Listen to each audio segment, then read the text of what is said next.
bienvenue à tous. À la une de ce journal, le spectre de la crise anglophone plane sur la rentrée scolaire 2017-2018. Le climat d'insécurité qui prévaut depuis 2 ans déjà dans les régions du nord-ouest et du sud-ouest Cameroun pourrait perturber le démarrage effectif des cours le 3 septembre prochain. C'est du moins ce qui se dégage de la réunion préparatoire tenue ce jour à Yaoundé et présidée par le ministre des Enseignements secondaires. Que se passe-t-il avec la gestion des fonds alloués pour la réalisation de la deuxième phase des travaux de la PD30 Est de la capitale économique du Cameroun? Le ministre du gouvernement donne sa version des faits sur ce financement estimé à près de 45 milliards de francs CFA. Le ministre Emmanuel Nganou-Messi, face au flot observé, crie à une manipulation et dénonce des allégations n'ayant rien à voir avec la réalité sur le terrain. Voilà pour le sommaire.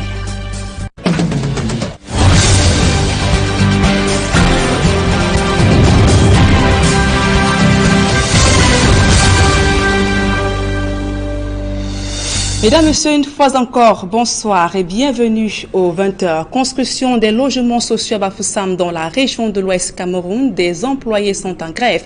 Ils revendiquent leur salaire depuis 2 mois déjà. Partis des 4 coins du Cameroun, ils vivent dans une précarité.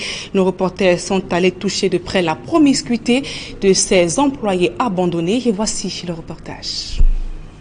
Sur le chantier des logements sociaux de Bafoussam, des employés de la société de sous-traitance NAF Service sont en grève depuis 1 mois et leur réclament des arriérés de salaire. On a eu à travailler depuis 4 mois que nous sommes ici. Si on n'a pas eu de salaire, on a donné 2 petites avances pour envoyer l'argent des biens à nos familles. Et avant qu'on le donne, il faut toujours gréver. Après les Chinois, les Libanais s'installent.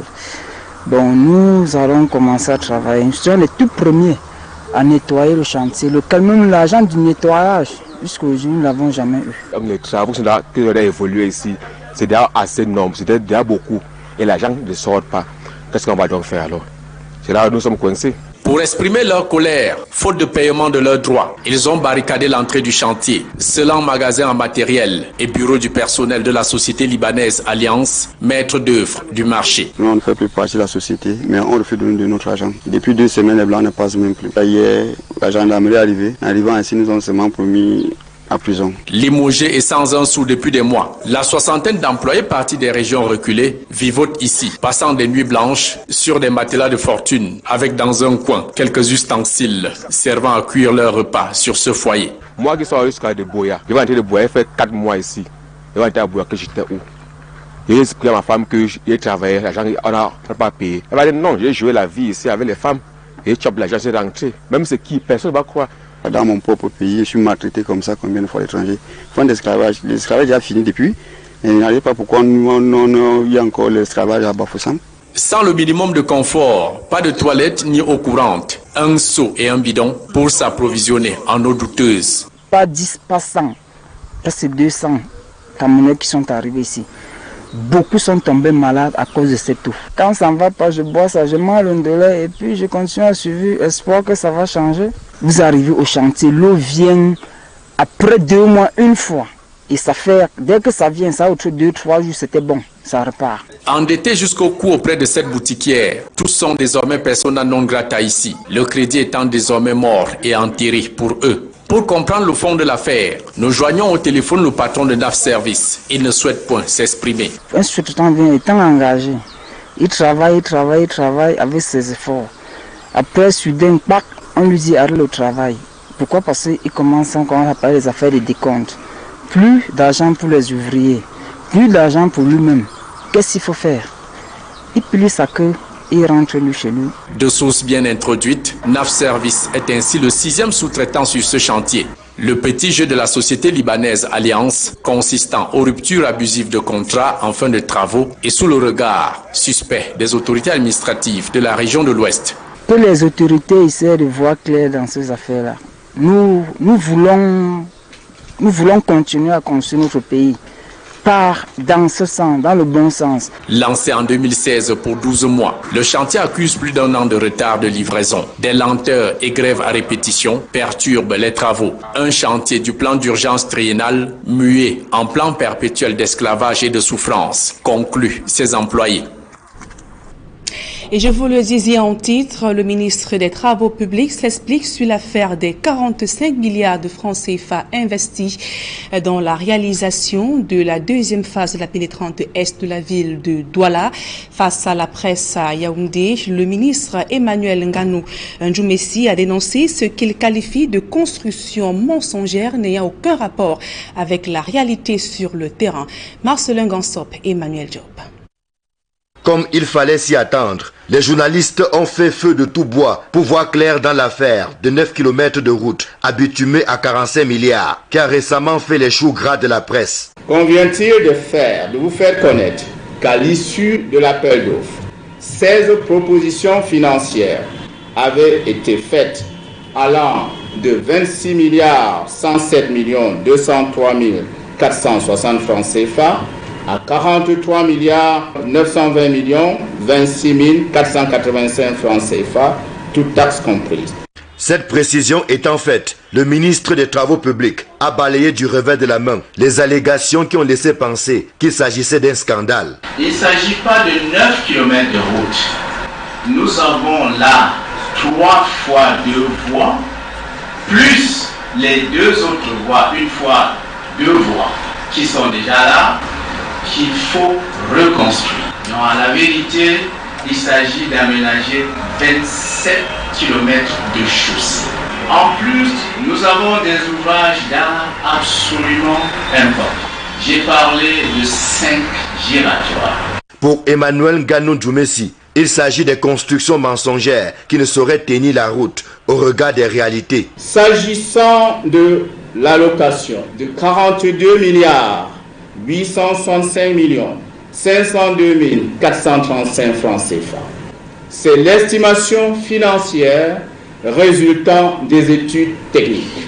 Elle ne saurait être le coût des travaux dès lors qu'il ne s'agit pas d'un marché à prix forfaitaire, mais d'un contrat à prix unitaire. C'est dire que le montant de 42 milliards, toutes taxes comprises, ne saurait être le coût des travaux puisqu'il n'a été connu d'aucune commission d'analyse et d'évaluation compétente.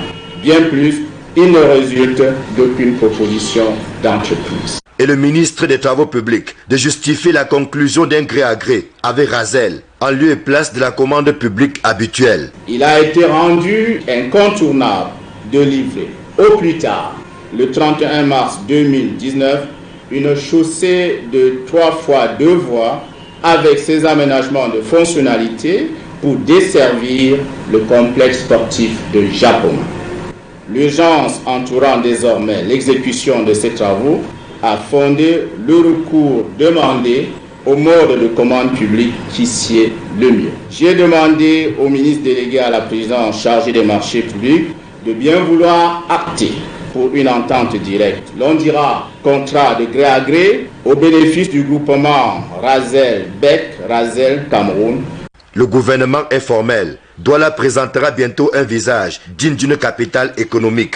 Le deuxième pont sur le Vouri, les travaux sur les pénétrantes ouest et est sont autant de motifs de satisfaction. Et de nombreux projets structurants sont plombés à cause des lenteurs observées dans le processus d'indemnisation des populations expropriées. Et c'est le résultat d'une étude que vient de mener le Centre pour l'environnement et le développement. L'organisation de la société civile interpelle l'opinion nationale au moment où la révision de la loi foncière est un impératif. Marcelin Gansop et Élisée Borba, une fois encore. Entre les sous-évaluations, les discriminations et le non-paiement des indemnisations, les populations victimes d'expropriation pour cause d'utilité publique ne savent où donner la tête. Parce que l'homme Bagueli vivait de la chasse et de la cueillette. Maintenant, nous sommes envahis, nous sommes au milieu même de ces grandes plantations. Nous ne sommes pas libres, nous sommes comme si nous sommes les prisonniers chez nous. On a essayé de dire que nous volons les cases de santé, les maisons, ainsi de suite, les puits d'eau jusqu'à aujourd'hui. Rien n'a jamais été résolu. Je peux dire que la situation n'est pas déable depuis 20 ans et poussière aujourd'hui. Aujourd'hui, aucun projet n'est épargné par les problèmes d'indemnisation, ce qui génère très souvent les conflits, eux-mêmes débouchant sur des blocages de chantiers et des livraisons tardives. Aujourd'hui, 2000 âmes sont appelées à déguerpir le site. Beaucoup se posent déjà aujourd'hui pour dire qu'ils sont là installés depuis avant l'indépendance du Cameroun. Comment un homme d'affaires peut venir arracher leur terre? Ils ont procédé au recensement des ménages. C'est pourquoi la commission d'évaluation des biens, nous on s'est dit en tant qu'organisation de la société civile, c'est pas Simencam qui doit évaluer. C'est fort de ces malheureux constats que le Centre pour l'environnement et le développement a décidé de braquer les projecteurs sur les forces et faiblesses des processus de compensation et d'indemnisation au Cameroun. On a beaucoup de communautés qui sont prêtes à se battre, qui posent des actes violents et on pense que tout cela est dû à une incompréhension et à un système qui peut-être ne marche pas aussi bien que ce que tout le monde voudrait voir finalement, parce que même pour les investisseurs, un système de compensation qui marche bien est une garantie de la conduite pacifique de leurs opérations. Et si les opérations sont ralenties, cela augmente le coût de l'investissement. L'encadrement juridique des expropriations pour cause d'utilité publique date de 1985. Rien à voir avec le contexte socio-économique actuel qui appelle plus que jamais une révision urgente de la loi foncière. Le processus de réforme de la loi foncière en cours est un processus capital parce que quand on regarde le Cameroun et qu'on voit tous les grands projets planifiés, on se dit qu'un système de compensation amélioré aidera beaucoup ces projets à se poursuivre sans encombre. En attendant, ce sont les populations victimes d'expropriation qui tirent le diable par la queue, comme on le voit dans l'exécution de plusieurs projets d'infrastructure. Des victimes qui n'ont presque jamais une issue de secours, après avoir été privées de leurs biens. Rendons-nous à présent dans la région de l'Est Cameroun, redorer le blason de la voirie municipale de Bertoin-Piteota. Tel est le défi majeur que devra relever le nouveau délégué du gouvernement de cette ville, Waman Bélé Alphonse, a officiellement été installé dans ses fonctions ce jour. Les populations dressent les attentes dans ce reportage de Benjamin Issam. C'est un soleil nouveau qui se lève dans la ville de Bertois. Waman Bélé Alphonse prend les commandes de la communauté urbaine de Bertois après 3 ans de cumul de Dieudonné Samba, conseiller spécial à la présidence de la République. L'originaire de l'arrondissement de Mandjou, homme de terrain, trouve une ville très assoiffée de développement. Vous-même vous voyez la qualité de la voirie, rien ne va à Bertois, même des petites routes où il fallait reprofiler, bon, personne ne réagit. Nous attendons beaucoup, vous-même vous voyez l'état de la ville. Que ce soit du ramassage des ordures, que ce soit de boucher les trous sur les routes. Et puis, même à côté de nous, là, la route qui relie le marché à la région, au sens interdit, là, vous voyez que c'est resté pratiquement 2-3 ans coupé. Le grand marché qui est au centre-ville demande à être décongestionné. A été décongestionné parce que vous-même êtes au courant de plusieurs incendies répétés ici au marché central. Depuis plusieurs années, le projet CD2 est encore à ses balbutiements. Jusqu'ici, des promesses en promesses, nous ne savons pas pourquoi ça piétine. Et puis vous savez que quand on vit dans l'incertitude, on ne peut pas faire des projets. Le CD2 a commencé son plan administratif sur le marché. Nous devons croire que les choses qui sont entrées dans la bonne direction vont se réaliser dans le prochain jour. Et en tant que citoyen, nous ne pouvons que lui demander de rendre Bertois comme la coquette, la ville la plus propre, afin que le vivre ensemble soit vraiment effectif. Le secteur des transports par mototaxi est presque à l'abandon. La remise de l'identification au secteur des mototaxis, au secteur d'encadrement des mototaxis, particulièrement au Sinamotac, puisqu'il faut le dire, par le passé, c'est le Sinamotac qui était l'organe qui avait commencé l'identification dans cette ville. Et nous l'avons bien et bien maîtrisé. Actuellement, nous constatons que notre secteur d'activité est un peu abandonné par l'autorité administrative, abandonné par l'autorité municipale qui est en charge de l'identification. Et malgré tous les requêtes que nous avons faites auprès de l'administration, nous sommes aujourd'hui sur le même point. À ces chantiers pressants viennent se greffer d'autres, plus urgents encore. Nous avons l'urbanisation à développer, nous avons le niveau de vie des populations à améliorer, nous avons le civisme même, en ce qui concerne le comportement de la citoyenneté dans notre localité. Nous avons les problèmes de lumière qui se posent avec l'activité, nous avons des problèmes d'eau à résoudre. Du pain sur la planche pour cet ancien cadre du ministère de l'Environnement qui devra compter sur son secrétaire général, Sabolo Dominique, et ses collaborateurs pour le redécollage effectif de la communauté urbaine de Bertoua. Nous lui apporterons tout notre soutien, sur le plan technique notamment. Vous savez, l'aménagement, la gestion de la ville repose essentiellement sur la direction des services techniques. C'est la raison pour laquelle nous pouvons rassurer toutes nos populations que la direction des services techniques de la communauté urbaine de Bertoua est déjà très fière d'accueillir le nouveau gouvernement. Avec un changement de mentalité, les populations sont appelées à appuyer l'œuvre délicate et difficile de Waman Bélé Alphonse à la tête de la communauté urbaine de Bertoua. Autre actualité au cœur de ce journal, menace sur la rentrée scolaire 2017-2018 dans les régions du nord-ouest et du sud-ouest Cameroun. Le climat sécuritaire qui prévaut dans ces régions du pays pourrait empêcher le démarrage effectif des cours le 3 septembre prochain. Constat fait au cours d'une réunion préparatoire tenue ce jour à Yaoundé et présidée par le ministre des Enseignements secondaires, Nalo Vanyonga, annonce malgré tout le paiement des frais de scolarité désormais en ligne. D'autres précisions dans ce reportage de Aïe Cyril Élisée Borba. À quelques jours de la rentrée scolaire 2018-2019, la communauté éducative égrène un chapelet de difficultés qui pourrait déteindre sur la reprise effective des cours.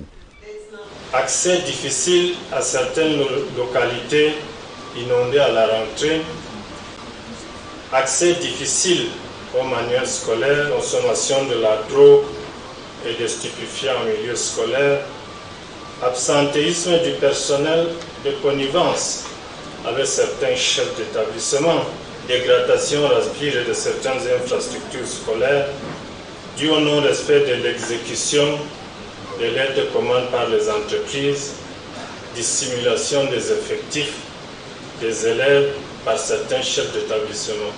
Plus spécifiquement, dans les régions du nord-ouest et du sud-ouest, élèves et enseignants vivent la peur dans l'âme à cause de la crise sécuritaire qui se traduit par de nombreuses exactions sur le terrain.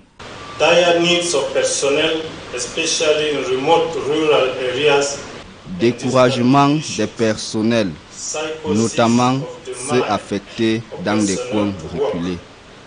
Désarmement moral des enseignants. Enlèvement des autorités administratives et des enseignants et destruction de leurs biens. Destruction des bâtiments et équipements scolaires. Menaces sur les enseignants qui seraient tentés de retourner à l'école. Mesures de sécurité inadéquates. Réunis autour du ministre des Enseignements secondaires à Yaoundé, la communauté éducative scrute la prochaine rentrée scolaire. Une reprise des classes qui sera marquée par une innovation, à savoir le paiement désormais en ligne des frais exigibles. Le chef d'établissement va remettre à l'élève une fiche d'inscription provisoire ou un quitus en fonction de ce que les chefs d'établissement vont dénommer. Et cette fiche devra comprendre 1. Le nom de l'établissement, le code de l'établissement, le nom de l'élève, sa date de naissance, le motif de paiement. Dès que le paiement est effectué, il y a deux possibilités. Parce que si c'est chez des opérateurs uniquement de téléphonie mobile, il va se générer au niveau de la plateforme et au niveau du téléphone même de l'intendant ou du chef d'établissement, un lien qui permet à ce dernier de matérialiser le recouvrement de la recette de l'État en délivrant une quittance. Donc à ce niveau-là, l'élève qui a payé, c'est qu'il a payé et tout se passe bien. Que dire alors de l'APE et des autres frais généralement demandés aux élèves pendant l'inscription? Les mémorandats qui ont été signés par le ministre des Enseignements secondaires ont spécifié les types de frais qui sont concernés. Il s'agit des frais d'examen et des contributions exigibles.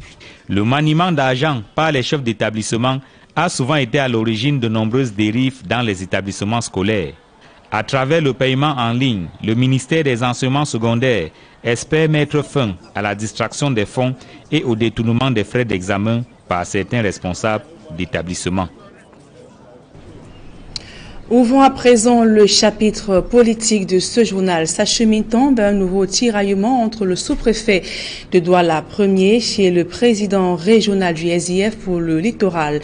L'autorité administrative vient de prononcer l'interdiction de manifestation initiée par l'honorable Jean-Michel Nitieux, laquelle manifestation visait donc à dénoncer le maintien des bureaux de vote dans les casernes militaires. Comme l'année dernière, le SIF entendant braver cette mesure qu'elle juge dangereuse pour les libertés publiques. Le reportage d'Innocent Abega, Donald Brice Kamgan. Le document publié par le sous-préfet de l'arrondissement de Douala Ier relève tout d'abord le contexte actuel. Celui-ci ne se prête pas à une manifestation de rue susceptible en tout état de cause, écrit l'autorité, de porter atteinte à l'ordre public. Une position que Jean-Michel Nitieux dit ne pas comprendre. Le président régional du Social Democratic Front pour le littoral regrette une démarche répressive et révèle que les préparatifs de la manifestation se poursuivent. Une manifestation du SDF trouble l'ordre public plus qu'une autre manifestation. Pourquoi les manifestations du RDPC et d'autres partis qui sont en train d'organiser des meetings un peu partout ne trouvent pas l'ordre public. Donc nous continuons à préparer notre manifestation comme si de rien n'était, quoi. Donc il n'y a pas de problème à ce niveau. Le sous-préfet de l'arrondissement de Douala Ier admet dans l'arrêté d'interdiction du meeting et de la marche de la branche régionale du SIF que toute démarche de contestation de la loi est légitime, avant d'ajouter qu'elle se fait devant les instances compétentes et non dans la rue. Mais pour le SIF, une marche et un meeting sont plus efficaces dans le contexte actuel.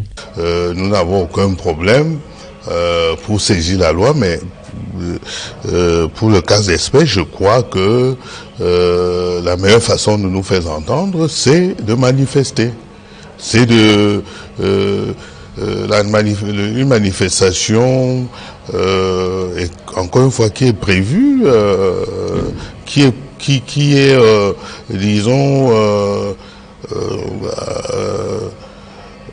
est prévu dans notre constitution, dans le préambule de notre constitution, ne devrait pas causer tant de frayeur à l'autorité administrative.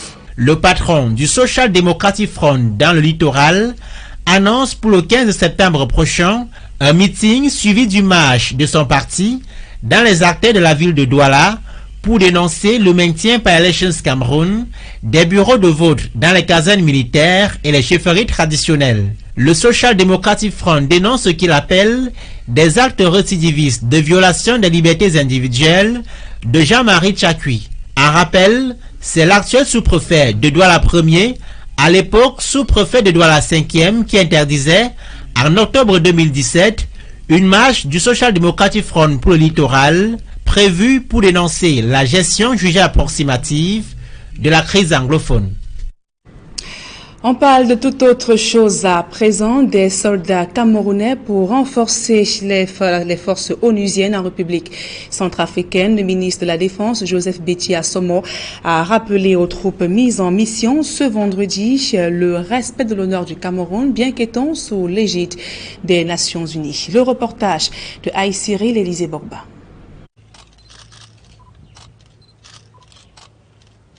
Le drapeau national remis aux soldats du 5e contingent camerounais de la mission multidimensionnelle intégrée des Nations Unies en Centrafrique, MINUSCA.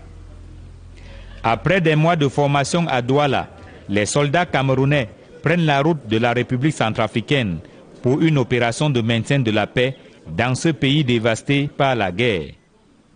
Au départ du Cameroun, le ministre délégué à la présidence de la République chargé de la défense donne les dernières instructions. Le respect des règles du droit international, du droit de l'homme en général et de manière particulière sur les règles d'engagement qui vous ont été enseignées durant la formation pré-déploiement que vous venez de suivre à Douala. Le premier principe que je voudrais vous rappeler est celui du non-usage de la force, excepté pour la légitime défense et la défense du mandat de la mission. La protection des civils avec comme corollaire l'extension de la légitime défense routière. Le second principe porte sur l'impartialité, à ne pas confondre avec neutralité. Si l'opération se déroule sous l'égide des Nations Unies, les casques bleus qui vont en mission sont aussi tenus de préserver l'honneur du pays. Le ministre de la Défense rappelle que tout acte tendant à ternir l'image du Cameroun sera sévèrement puni. La tolérance zéro sera systématiquement appliquée pour tout acte d'indiscipline avéré. Tout cas avéré d'activité répréhensible. Toute utilisation abusive des matériels mis à votre disposition. Toute tentative ou abus avéré d'exploitation sexuelle. À ce sujet, je me verserai volontiers pour vous la règle bien connue en vous disant si le corps est faible, votre esprit devra toujours demeurer fort. C'est depuis 2014 que la mission multidimensionnelle intégrée des Nations Unies a été instaurée en Centrafrique. Sur 11 200 casques bleus déjà déployés, le Cameroun compte plus de 1000 soldats.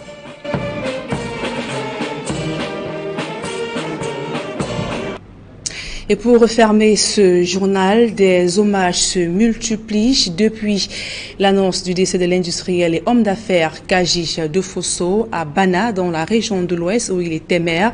Une onde de choc a envahi les populations désemparées et elles ont du mal à réaliser qu'il s'en est allé. Andy Ngagno, Gladys Sidi. Bana pleure, un fils, un notable, un patriarche. Plus qu'un nom, Kaji Defosso est un symbole à Bana où il occupait les fonctions de maire. C'est d'abord notre papa et vraiment, actuellement là, on ne sait où commencer. Parce que c'est grave pour nous, tellement grave. Vraiment, on est dépassé. En plus de son grand titre de notabilité, il a été maire de Bana depuis plusieurs années. De près, on peut voir les réalisations du patriarche Kaji.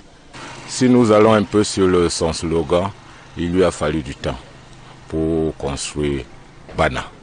Et là, je le dis si fort, le patriarche Defosso a tant fait dans ce pays, et surtout à Bana. Nous allons souffrir du départ de Kaji pendant longtemps.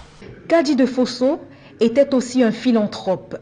Ses œuvres, dans la ville de Bana et dans la vie de ses habitants, ne se comptent plus. On a beaucoup bénéficié de lui. Et même les petits-enfants, chaque année, les cadeaux, certains même... Ça dit qu'on est à la longueur, vraiment, et il faut répondre, faire un témoignage à son nom. C'est très long. J'ai accueilli la mort de papa Kaji avec trop d'inquiétude. Car ce monsieur m'a employé pendant 14 ans. Juste j'ai eu l'accident. Juste là, il m'aidait toujours. Vraiment, je suis dans... Je sais comment dire. Mon travail a fait à ce qu'il m'a pris comme son ami. J'ai eu ma maison à Douala par lui. J'ai eu ma maison ici à Bana par lui. J'ai eu 2 femmes. J'ai eu des enfants.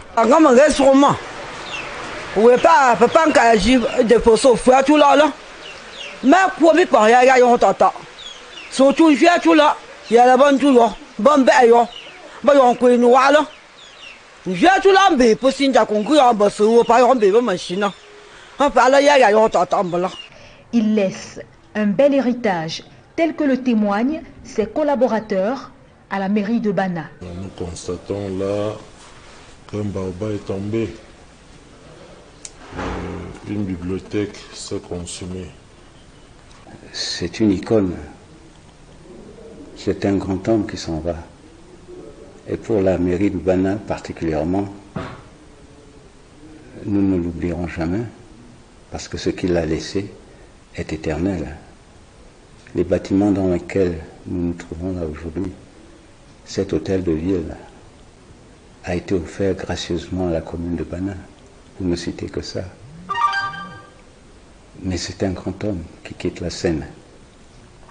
Mais au nom de ce qu'il voulait que nous soyons, que nous fassions, nous allons continuer ce qu'il a commencé avec les moyens qui seront les nôtres. Opérateur économique de renom, homme politique, patriarche, Joseph Kadi de Fosso est décédé à l'âge de 95 ans. Il aura marqué le Cameroun et l'Afrique tout entière par ses réalisations. Ici que nous mettons un terme à ce journal. Mesdames et messieurs, merci pour votre aimable attention. Dans un instant, retrouvez Serge Alain Auto pour la suite d'Equinox Soir. Serge Alain. Voilà, merci Nadine Yambo. Dans le débrief, nous allons parler de cette réponse de Jean-Michel Nithieu, président régional du Social Democratic Front pour le littoral, à la mesure interdisant la tenue des manifestations qui projetaient le samedi 15 septembre 2018 à la salle des fêtes d'Aqua et dans certains artères de la ville de Douala. Et également la rentrée scolaire avec cette innovation, c'est-à-dire le paiement en ligne des frais d'examen. Bonsoir à vous, Nadine Yambo. Merci.